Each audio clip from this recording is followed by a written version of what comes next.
క్రీస్తునందున్న ప్రియులకు ప్రేమతో వందనాలు తెలియజేయుచున్నాను. జూలై నెల 7వ తేదీ 2024. ఈరోజు దేవుడు మనకు చేస్తున్న వాగ్దానం ఏమిటనగా, కీర్తనల గ్రంథము 34వ కీర్తన 4వ చరణం. నేను యెహోవా యొద్ద విచారణ చేయగా ఆయన నాకు ఉత్తరమిచ్చెను. నాకు కలిగిన భయములన్నిటిలో నుండి ఆయన నన్ను తప్పించెను. దేవునికి మహిమ కలుగునుగాక.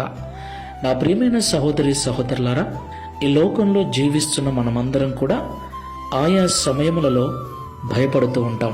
సమస్యలు మనల్ని చుట్టుకున్నప్పుడు, అనారోగ్య పరిస్థితులు ఎదురైనప్పుడు, ఆర్థికపరమైన ఇబ్బందులు ఎదురైనప్పుడు, అప్పుల సమస్యలు ఎదుర్కోవలసి వచ్చినప్పుడు, అలాగే పిల్లల భవిష్యత్తు నిమిత్తమై, కుటుంబ పోషణ నిమిత్తమై అనేక సమయాలలో అనేకమైన వాటి విషయాలలో భయం కలిగి ఉంటాం. మరణ భయం కూడా మనల్ని వెంటాడుతుంది.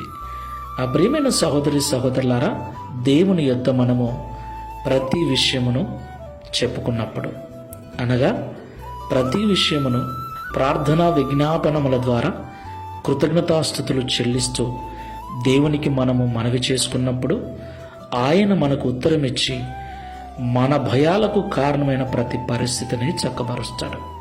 ప్రార్థన చేసుకుందాం. ప్రేమ స్వరూపుడా, పరిశుద్ధుడా, మీకు స్తోత్రాలు చెల్లిస్తున్నాం. ఈ ఉదయకాల సమయంలో దావీదు గారి ద్వారా మాతో మాట్లాడినందుకు స్తోత్రాలు. దావీదు గారికి ఎన్నో భయంకరమైన పరిస్థితులు ఎదురయ్యాయి. ఇలాగ అనేక భయాల చేత దావీదు ఇంటిని వదిలి అరణ్యములో తిరుగుతున్నాడు. అనేక పర్యాయములు ఆహారలేమితో బాధపడ్డాడు.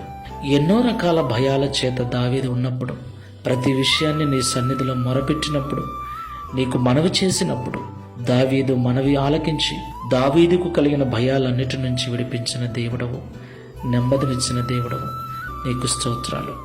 ఇదిగో ప్రభువా, ఈ ప్రార్థనలో ఏకీభిస్తున్న వారిలో ఎవరెవరైతే ఎలాంటి భయాల చేత భయపడుతూ బాధపడుతున్నారో వారిని జ్ఞాపకం చేసుకోండి.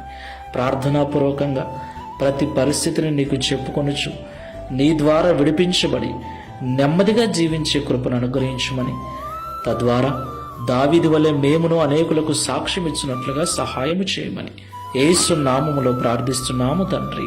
ఆమేన్. Praise the lord. God bless you.